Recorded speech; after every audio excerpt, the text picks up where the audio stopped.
Prime time news. అనర్హత వేటు వేసినా తగ్గేదేలే అంటున్నారు రాహుల్ గాంధీ. సస్పెన్షన్ తర్వాత ప్రెస్ మీట్ నిర్వహించిన రాహుల్ గాంధీ తన వాయిస్ కు మరింత పదును పెట్టారు. అదానీ మోదీ సంబంధాలపై ప్రశ్నించినందుకు వేటు వేశారన్న రాహుల్ ఇలాంటి వాటికి భయపడే ప్రసక్తే లేదన్నారు. తనను జైల్లో పెట్టినా ఏం చేసినా ప్రశ్నించడం ఆగదన్నారు. ప్రజాస్వామ్యం ప్రమాదంలో పడింది అంటూ మరోసారి కామెంట్ చేసిన రాహుల్ ప్రజాస్వామ్యాన్ని పరిరక్షించేందుకు తన పోరాటం కొనసాగుతూనే ఉందన్నారు. అదానీ మోదీ సంబంధాలపై ప్రశ్నిస్తూనే ఉంటానన్నారు రాహుల్. అదానీపై ప్రసంగాన్ని చూసి మోదీ భయపడ్డారన్నారు రాహుల్ గాంధీ. మోదీ కళ్లల్లో ఆ భయాన్ని చూశానన్నారు. లోక్సభలో మరోసారి ప్రసంగిస్తే నిజాలు బయటపడతాయనే ఆందోళనలతో తనపై కుట్రలకు పాల్పడ్డారని ఆరోపించారు. ఇక క్షమాపణలు చెప్పాలని బీజేపీ చేస్తున్న డిమాండ్ పై స్పందించిన రాహుల్ గాంధీ తన పేరు సావర్కర్ కాదు గాంధీ అన్నారు. గాంధీలు ఎప్పుడూ క్షమాపణలు చెప్పబోరన్నారు. सवाल पूछना मैं बंद नहीं करूंगा। नरेंद्र मोदी जी का अदानी के साथ क्या रिश्ता है और 20,000 करोड़ रुपए किसके हैं, मैं पूछता जाऊंगा। मुझे कोई डर नहीं लगता इन लोगों से। और अगर ये सोचें कि मुझे डिस्क्वालीफाई करके धमका के जेल में डाल के मुझे बंद कर सकते, नहीं, मेरी वो हिस्ट्री नहीं है और मैं हिंदुस्तान के लोकतंत्र के लिए लड़ता रहूंगा। किसी चीज से नहीं डरता हूं, ये सच्चाई है। I've been disqualified because the Prime Minister is scared of my next speech. He's scared of the next speech that is going to come on Adani, right? I've seen it in his eyes. So he's terrified of the next speech that is going to come, and they don't want that speech to be in Parliament. That's the issue. That is why first the distraction, now the disqualification. Rahul Gandhi सोचता है मेरा नाम सावरकर नहीं है, मेरा नाम गांधी है. गांधी किसी से माफी नहीं मांगता. రాహుల్ గాంధీ వ్యాఖ్యలపై బీజేపీ కౌంటర్ అటాక్ దిగింది. ఒక వర్గాన్ని కించపరిచేలా రాహుల్ మాట్లాడారన్నారు బీజేపీ నేత రవిశంకర్ ప్రసాద్. వాక్ స్వాతంత్ర్యం ఉంది కానీ దూషించే హక్కు లేదన్నారు. రాహుల్ మాటల్లో విశ్వసనీయత లేదన్న రవిశంకర్ ప్రసాద్ రాహుల్ వ్యాఖ్యలకు అదానీ ఇష్యూకు సంబంధమే లేదన్నారు. राहुल गांधी की झूठी बेबुनियाद बातों का जवाब देने के लिए अभी उनका दिल्ली में प्रेस कॉन्फ्रेंस हुआ है और अपनी आदत के मुताबिक राहुल गांधी ने भटकाने की कोशिश की, गलत बयानी की और विषय पर कुछ नहीं बोले. राहुल गांधी को सजा हुई है 2019 में उनके एक भाषण पर. आज राहुल गांधी ने क्या बोला, उनका कमेंट था, मैं सोच समझकर बोलता हूं. तो राहुल गांधी ने 2019 में जो बोला था वो सोच समझकर बोले थे. मैं उन्हीं की बात को कोट कर रहा हूं. और उन्होंने क्या कहा था, ये सारे मोदी चोर क्यों होते हैं. मोदी बिहार, पूर्वी भारत, पश्चिम भारत में पिछड़े और अति पिछड़े समाज से आते हैं सबसे बड़ी संख्या में. तो श्रीमान राहुल गांधी ने पिछड़े समाज का अपमान किया था పబ్లిక్ మీటింగ్ में. క్షమాపణలు చెప్పడానికి నేను సావర్కర్ను కాదన్న రాహుల్ వ్యాఖ్యలపై మహారాష్ట్ర సీఎం షిండే ఫైర్ అయ్యారు. సావర్కర్ కేవలం మహారాష్ట్ర ఆరాధ్య దైవమే కాదు, దేశానికే ఆదర్శమని తెలిపారు. తాను కూడా క్షమించడానికి సావర్కర్ కాదన్న షిండే రాహుల్ మూల్యం చెల్లించుకోక తప్పదని హెచ్చరించారు. తెలంగాణ కాంగ్రెస్ నేతలు ఏఐసీసీ అధ్యక్షుడు మల్లికార్జున ఖర్గేను శంషాబాద్ ఎయిర్పోర్ట్ లో కలిశారు. గంటపాటు ఖర్గేతో కాంగ్రెస్ నేతలు సమావేశమయ్యారు. రాహుల్ గాంధీపై అనర్హత వేటు వేసిన అంశాలపై ఖర్గే మాట్లాడారు. ఇక బీజేపీ నియంత పాలన ప్రతిపక్షాల గొంతు నొక్కుతోందన్న వైఖరిపై పోరాటం మరింత ఉధృతం చేయాలని ఖర్గే చెప్పినట్టు తెలుస్తోంది. మోదీ బీజేపీ చేస్తున్న అప్రజాస్వామిక పాలనను ప్రజల్లోకి తీసుకెళ్లేందుకు ప్రతి అంశాన్ని ఉపయోగించుకోవాలని వివరించారు. తెలంగాణలో పార్టీ కార్యక్రమాలు, పోరాటాలను రేవంత్ రెడ్డి ఖర్గేకు వివరించారు. అనర్హత వేటుపడ్డ రాహుల్ గాంధీకి మద్దతుగా సినీ నటుడు ప్రకాష్ రాజ్ ఆసక్తికర ట్వీట్ చేశారు. రాహుల్ చేసిన వ్యాఖ్యలను గుర్తు చేసేలా ఒకే ఫ్రేమ్ లో ఉన్న ముగ్గురు మోదీల ఫోటోలను ప్రకాష్ రాజ్ ట్వీట్ చేశారు. అందులో లలిత్ మోదీ, నరేంద్ర మోదీ, నీరవ్ మోదీ ఉన్నారు. ఈ ఫోటోలో కామన్ గా ఉన్నదేంటి అంటూ ఆయన ప్రశ్నించారు. రాహుల్ గాంధీకి మద్దతుగానే ప్రకాష్ రాజ్ ఈ ట్వీట్ చేసినట్టు తెలుస్తోంది. లోక్సభ గెజెట్ నోటిఫికేషన్ ను ట్విట్టర్ లో ప్రకాష్ రాజ్ పోస్ట్ చేశారు. ప్రియమైన పౌరులారా, ఇలాంటి రాజకీయాలకు సిగ్గుపడాలి. ఇది అసభ్యకరమైన తిరోగమన వైఖరి. మనం మౌనం ఉంటే మరింతగా మూల్యం చెల్లించుకోవాల్సి వస్తుంది. దేశం కోసం మాట్లాడే సమయం వచ్చింది అని ఆయన ట్వీట్ చేశారు.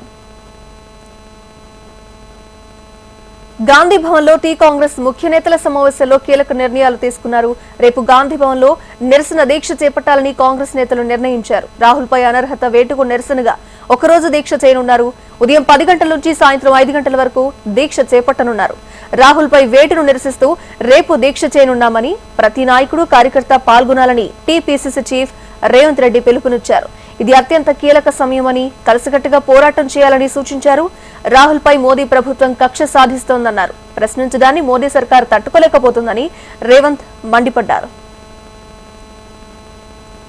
గాంధీ భవన్ లో జరిగిన సమావేశానికి AICC in-charge Thakre, TPCC senior నేతలు, ముఖ్య నాయకులు, పీఏసీ సభ్యులు, అనుబంధ సంఘాల చైర్మన్లు హాజరయ్యారు. కాంగ్రెస్ అగ్రనేత రాహుల్ గాంధీని పార్లమెంట్ సభ్యత్వం నుంచి తొలగించిన అంశంతో పాటు పేపర్ లీకేజ్ అంశంపై చేయవలసిన ఉద్యమ కార్యాచరణ ప్రణాళికపై చర్చించారు.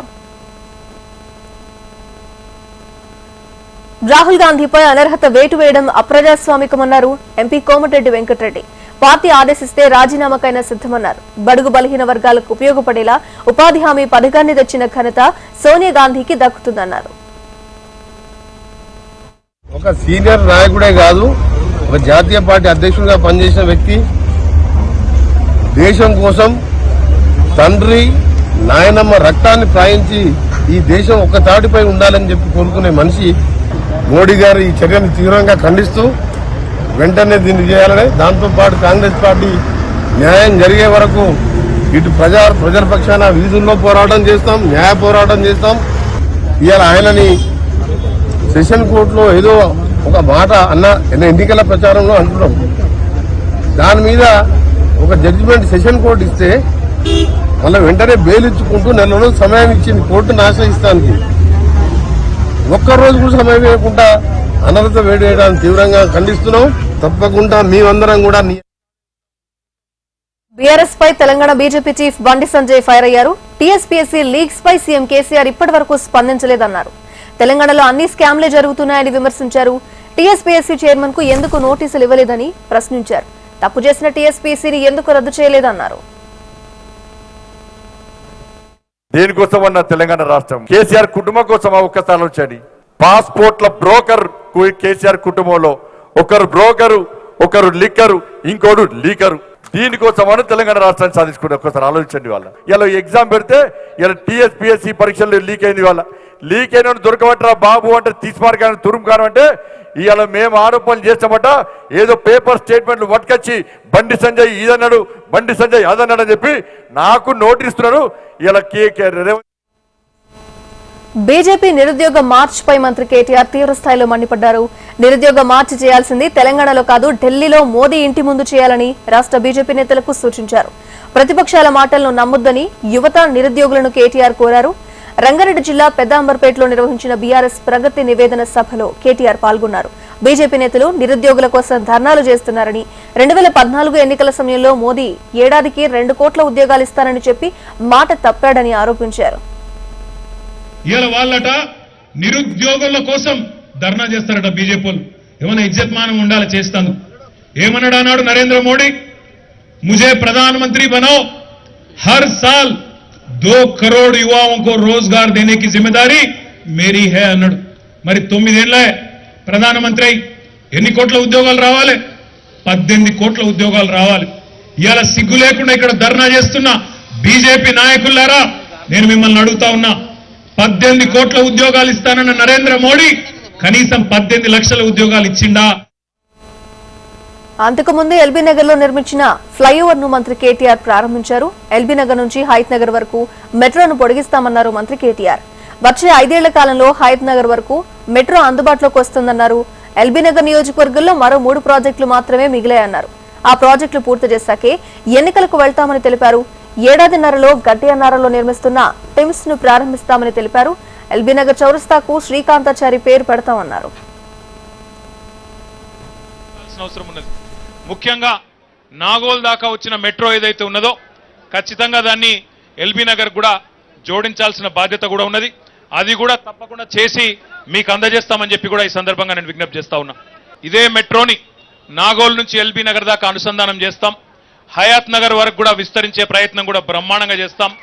ఎయిర్పోర్ట్ దాకా కలిపే బాధ్యత కూడా, ఎయిర్పోర్ట్ దాకా కూడా మీ ఎల్బీ నగర్ నుంచి మెట్రోని తీసుకొని పోయే బాధ్యత కూడా ఖచ్చితంగా కేసీఆర్ గారి నాయకత్వంలో వచ్చే టర్ములో మన ప్రభుత్వమే చేస్తుందనే మాట కూడా ఈ సందర్భంగా విజ్ఞప్తి చేస్తా ఉన్నా. ఎల్బీ నగర్ నియోజకవర్గంలో ఒక 1000 పడకల TIMS Telangana institute of medical sciences గడ్డి అన్నారంలో కడతా ఉన్నాం. ఆ హాస్పిటల్ను కూడా రాబోయే సంవత్సరన్నర కాలంలో పూర్తి చేసి స్థానికంగా మీకు అందుబాటు. Delhi liquor scam money laundering కేసులో మాగుంట రాఘవరెడ్డి బెయిల్ పిటిషన్ పై సీబీఐ కోర్టు విచారణ జరిపింది. మాగుంట రాఘవరెడ్డి బెయిల్ పిటిషన్ పై ఏప్రిల్ 6న సీబీఐ కోర్టు తీర్పు వెల్లడించింది. ఢిల్లీ లిక్కర్ స్కామ్ లో ఫిబ్రవరి 11న మాగుంట రాఘవను ఈడీ అరెస్ట్ చేసింది. ప్రస్తుతం తిహార్ జైల్లో మాగుంట రాఘవరెడ్డి ఉన్నారు. టీఎస్పీఎస్సీ పేపర్ లీక్ కేసులో సిట్ దూకుడు పెంచింది. తెలంగాణ బీజేపీ చీఫ్ బండి సంజయ్ కు సిట్ అధికారులు మరోసారి నోటీసులు ఇచ్చారు. రేపు విచారణకు హాజరు కావాలని నోటీసులో పేర్కొన్నారు సిట్ అధికారులు. అయితే తాను ఎన్నికల ప్రచారం నిమిత్తం బీదర్ వెళ్తున్నారని బండి సంజయ్ సిట్ అధికారులు చెప్పినట్టు తెలుస్తోంది. అయితే బండి సంజయ్ తరపున సిట్ ఎదుట తమ లీగల్ టీం విచారణకు హాజరు కానుంది.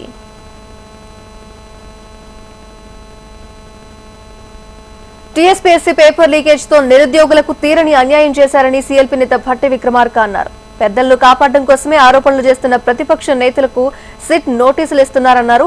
ప్రభుత్వాలు వస్తుంటాయి పోతుంటాయి, అధికారులు తమ కర్తవ్యాన్ని మరచి బానిసలుగా మారకూడదు అన్నారు. మంత్రి కేటీఆర్ సీఈఓగా పనికి వస్తాడేమో కానీ ప్రజల అవసరాలు తీర్చడానికి పనికి రాడన్నారు భట్టి.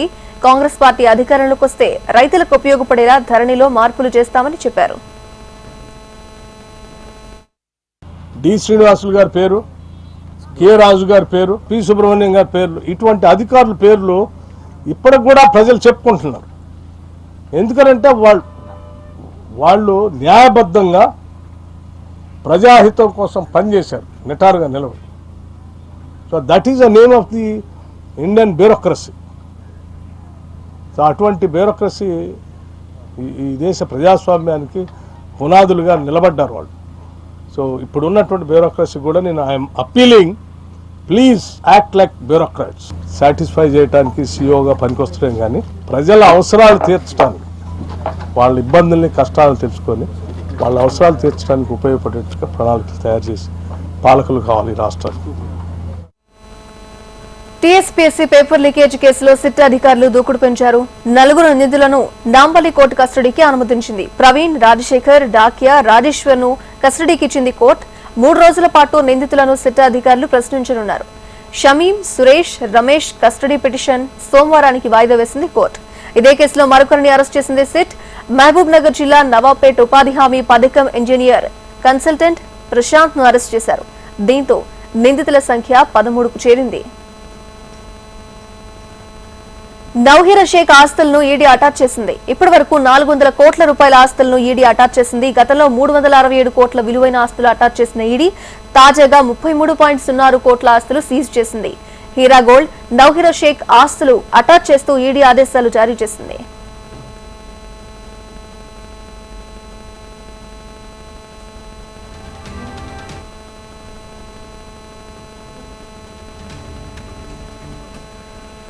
అధికార పార్టీ వైసీపీలో పరిణామాలు మారుతున్నాయి. ఎమ్మెల్సీ ఎన్నికల ఫలితాల షాక్ తో అధినేత జగన్ అలర్ట్ అయ్యారు. పార్టీ బలోపేతంపై ఇన్నాళ్లు మంత్రులు, జిల్లాల నేతలకు బాధ్యతలిచ్చిన జగన్ ఇప్పుడు తన రూట్ మార్చారు. తానే స్వయంగా ప్రజల్లో, క్యాడర్లో మమేకమవ్వాలని జగన్ డిసైడ్ అయ్యారు. త్వరలోనే నియోజకవర్గాల వారీగా సమీక్షలు చేసేందుకు సిద్దమయ్యారు. ఎన్నికల ఏడాది కావడంతో పనిచేయాల్సిన తీరుపై క్యాడర్ కు సీఎం జగన్ దిశానిర్దేశం చేయనున్నారు. స్వయంగా పార్టీ పరిస్థితులపై సమీక్ష చేయనున్న జగన్ సమీక్షల తర్వాత లేదా సమీక్షల మధ్యలో జిల్లాల్లో పర్యటనలు చేయనున్నట్టు సమాచారం. మహిళా సాధికారిత లక్ష్యంగా ముందుకు వెళ్తున్నామని, తమది మహిళా పక్షపాతి ప్రభుత్వమని సీఎం జగన్ అన్నారు. ఏలూరు జిల్లా దెందులూరులో వైఎస్ఆర్ ఆసరా 3వ విడత నిధులను ఆయన విడుదల చేశారు. వైఎస్ఆర్ ఆసరా కింద 2 విడతల్లో 12,758 కోట్లు జమ చేశామని, 3 విడతల్లో కలిపి మొత్తం 19,178 కోట్లు జమ చేసినట్టు తెలిపారు. ఈ కార్యక్రమం ద్వారా 78 లక్షల మందికి లబ్ధి జరుగుతోందని చెప్పారు. గతంలో రుణాలు మాఫీ చేస్తామని హామీ ఇచ్చిన చంద్రబాబు ఎన్నికల తర్వాత ఆ హామీని తుంగలో తొక్కారని గుర్తు చేశారు సీఎం జగన్.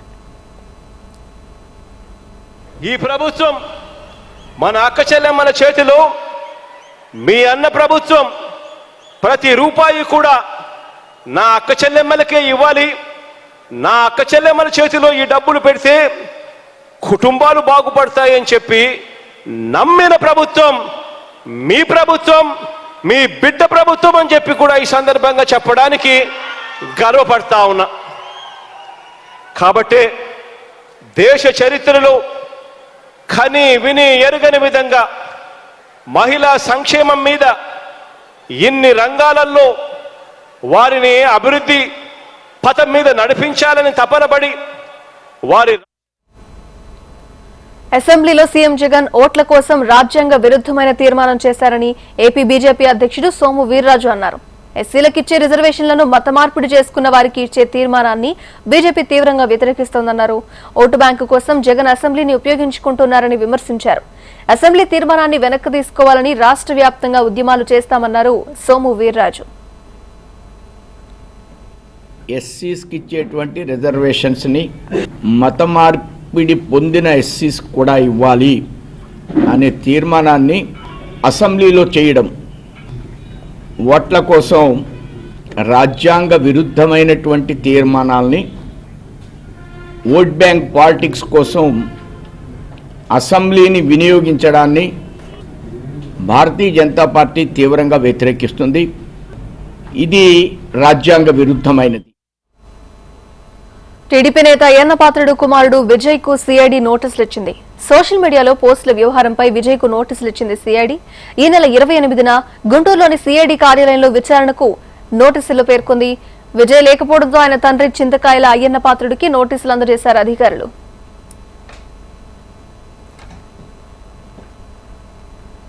నంద్యాల జిల్లా డీఈఓ సంచలన ఉత్తర్వులు జారీ చేశారు. 8 మంది ప్రభుత్వ టీచర్లను పోలీస్ స్టేషన్లలో ఉంచాలంటూ ఉత్తర్వులిచ్చారు. గతేడాది 10వ తరగతి పరీక్షల్లో మాస్ కాపీయింగ్ కు సహకరించినట్టు 8 మంది టీచర్లపై ఆరోపణలున్నాయి. గతేడాది 10వ తరగతి పరీక్షల సమయంలో మాస్ కాపీయింగ్ ఘటనకు సంబంధించి డీఈఓ ఈ నోటీసులు జారీ చేసినట్టు తెలుస్తోంది. నేను ఒక ఎస్ఎస్సి ఎగ్జామ్స్ గురించి మీటింగ్ జరిగింది ఆల్ లైన్ డిపార్ట్మెంట్స్తో. ఆ మీటింగ్లో డిస్కషన్ జరిగింది కాబట్టి నేను లాస్ట్ ఇయర్ మాల్ ప్రాక్టీస్ చేసిన టీచర్లు సస్పెన్స్ అయినారు. సస్పెన్షన్ నుంచి రీవోక్ కూడా అయినారు. కర్నూలులో కొంతమంది వర్క్ చేస్తున్నారు. నంద్యాల జిల్లాలో కూడా కేటగిరీ 3లో కొంతమంది వర్క్ చేస్తున్నారు. వీళ్ళందరినీ కూడా ఆ ఎగ్జామ్ జరిగే రోజు ఎస్ఎస్సి ఎగ్జామ్ జరిగే రోజు స్టేషన్లో 3 hours ఉంచాలని చెప్పి నేను ప్రొసీడింగ్స్ ఇష్యూ చేసినాను. దీని మీద మన యూనియన్స్ టీచర్స్ యూనియన్స్ రిప్రజెంట్ చేసుకున్నారు సెక్రటేరియట్లో ఎడ్యుకేషన్ డిపార్ట్మెంట్లో. కాబట్టి అక్కడి నుంచి మాకు ఈరోజు వాళ్ళ రిప్రజెంటేషన్ పరిశీలించి ఇన్స్ట్రక్షన్స్ ఇస్తామన్నారు. ఆ ఇన్స్ట్రక్షన్స్ మేరకు హైదరాబాద్ నగరంలో అగ్నిమాపక నిబంధనలు పాటించాలని మాల్స్ పై జీహెచ్ఎంసీ సీరియస్ అయింది. నగరంలోని 23 షాపులు మాల్స్ కు నోటీసులు పంపింది. అగ్నిమాపక నిబంధనలు పాటించలేదని నోటీసులు ఇచ్చిన జీహెచ్ఎంసీ ఎమర్జెన్సీదారులు తెరచి ఉండాలని ఆదేశించింది. 3 రోజుల్లో లోపాలను సరిచేసుకోకుంటే సీజ్ చేస్తామని హెచ్చరించింది. సిపిఐ జాతీయ కార్యదర్శి నారాయణ స్టెప్లతో అదరగొట్టారు. Vijayawada Amaravati yoga and aerobic association హాల్లో నారాయణ యోగా చేశారు. జుంబా ప్రాక్టీస్ చేస్తున్న గ్రూప్ సభ్యులతో కలిసి డాన్స్ చేశారు. డీజే మ్యూజిక్ తో సినిమా పాటకు స్టెప్లతో అలరించారు నారాయణ.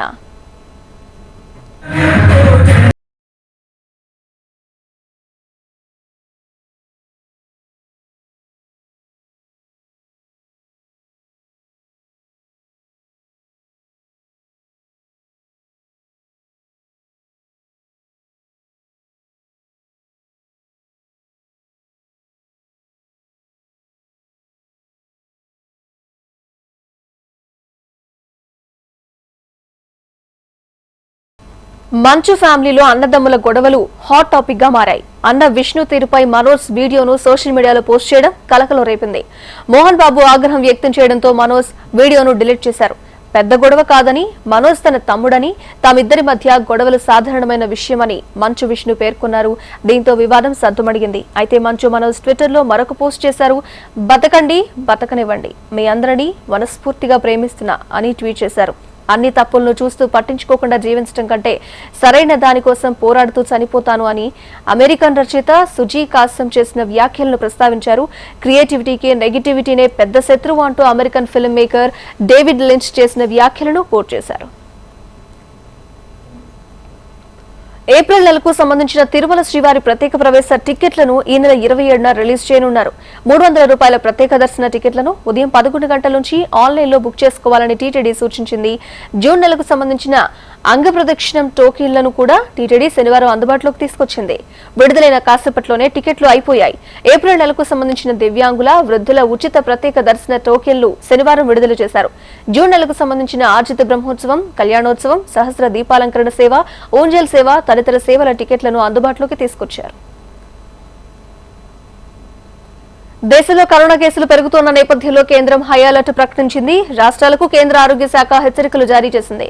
రాష్ట్రాలు కరోనా వైరస్ నిర్ధారణ పరీక్షలు తప్పకుండా నిర్వహించాలని ఆదేశించింది. ఇక సోమవారం రాష్ట్రాలతో కేంద్రం వీడియో కాన్ఫరెన్స్ నిర్వహించి పలు సూచనలు చేసింది. ఏప్రిల్ 10, 11 తేదీల్లో కరోనాపై కేంద్రం మాక్ డ్రిల్ నిర్వహించనుంది. ల్యాండ్ ఫర్ జాబ్ స్కామ్ కేసులో సీబీఐ దూకుడు పెంచింది. కేసు విచారణలో భాగంగా Bihar deputy CM Tejashwi Yadav CBI ముందు హాజరయ్యారు. ఢిల్లీ హైకోర్టులో తేజస్వీ యాదవ్ పిటిషన్పై విచారణ సందర్భంగా ఆయన్ను ఈ నెలలో అరెస్ట్ చేయబోమని సీబీఐ తెలిపింది. ఆ తర్వాత తేజస్వీ యాదవ్ సీబీఐ ఎదుట హాజరయ్యేందుకు అంగీకరించారు. ఢిల్లీలోని తన ఇంటి నుంచి సీబీఐ కార్యాలయానికి వెళ్లిన తేజస్వీ యాదవ్ ను అధికారులు విచారించారు. ఇదిలా ఉంటే మరోవైపు ఆర్జేడీ ఎంపీ తేజస్వీ యాదవ్ సోదరి మీసా భారతిని ఈడీ అధికారులు విచారించారు. దేశంలోని ప్రస్తుత పరిస్థితులు తనను పోరాటం వైపు నడిపిస్తున్నాయని, ఆ సవాల్ను స్వీకరించాలని నిర్ణయించుకున్నట్టు తెలిపారు తేజస్వీ యాదవ్. పోరాటంలో తప్పకుండా విజయం సాధిస్తారని తెలిపారు. దర్యాప్తు సంస్థలకు తానెప్పుడూ సహకరిస్తున్నట్లు ప్రకటించారు. బెంగళూరు అర్బన్ మొబిలిటీ ఇన్ఫ్రాస్ట్రక్చర్ వృద్ధిలో భాగంగా మెట్రో సేవల అభివృద్ధికి శ్రీకారం చుట్టింది కర్ణాటక ప్రభుత్వం. దాదాపు 4,000 కోట్ల వ్యయంతో వైట్ ఫీల్డ్ నుంచి కృష్ణరాజపుర వరకు మెట్రో లైన్ ను అందుబాటులోకి తీసుకొచ్చింది. ఈ మెట్రో లైన్ ను ప్రధాని మోదీ ప్రారంభించారు. కాసేపు స్టాఫ్ తో ముచ్చటించిన ప్రధాని ఆ తర్వాత వారితో కలిసి మెట్రోలో ప్రయాణించారు. ఛత్తీస్గఢ్ లోని జగదల్పూర్ లో సీఆర్పీఎఫ్ 84వ వార్షికోత్సవ వేడుకలు నిర్వహించారు. ఈ కార్యక్రమానికి కేంద్ర హోంమంత్రి అమిత్ షా హాజరయ్యారు. దేశ అంతర్గత భద్రతలో సీఆర్పీఎఫ్ ముఖ్య పాత్ర వహిస్తోందని, మహిళా సీఆర్పీఎఫ్ జవాన్లకు దేశం సెల్యూట్ చేస్తోందని అన్నారు. అనేక మంది జవాన్లు మావోయిస్టులను మట్టుబెట్టే ప్రయత్నంలో ప్రాణాలు కోల్పోయారని అన్నారు. అమరులైన సీఆర్పీఎఫ్ జవాన్లకు అమిత్ షా నివాళులర్పించారు. మావోయిస్టు ప్రభావిత ప్రాంతంలో మొదటిసారి అధికారులు సీఆర్పీఎఫ్ వేడుకలు నిర్వహించారు. ఈ వేడుకల్లో జవాన్లు పరేడ్ నిర్వహించారు. ఢిల్లీలో జరుగుతున్న ప్రపంచ బాక్సింగ్ ఛాంపియన్షిప్ లో ఇండియా స్వర్ణం కైవసం చేసుకుంది. కామన్వెల్త్ క్రీడల స్వర్ణ పతక విజేత నీతూ ఘంగాస్ పసిడి చేజిక్కించుకున్నారు. 48 కిలోల కేటగిరీలో జరిగిన ఫైనల్ బౌట్ లో నీతూ ఘంగాస్ మంగోలియా మహిళా బాక్సర్ లుత్సాయ్ ఖాన్ అల్తాన్ సెట్స్పై గెలుపొందారు. నీతూ 5-0తో ప్రత్యర్థిని చిత్తు చేసి బంగారు పతకం సాధించింది. ప్రత్యర్థిపై దూకుడు ప్రదర్శిస్తూ పంచుల వర్షం కురిపించింది. ఈ విజయంతో నీతూ ప్రపంచ బాక్సింగ్ ఛాంపియన్షిప్ లో స్వర్ణం గెలిచిన 6వ భారత మహిళా బాక్సర్ గా నిలిచింది. ఇవి ఇప్పటి వరకు ఉన్న prime time update. Keep watching HM TV. వార్త ఆగదు.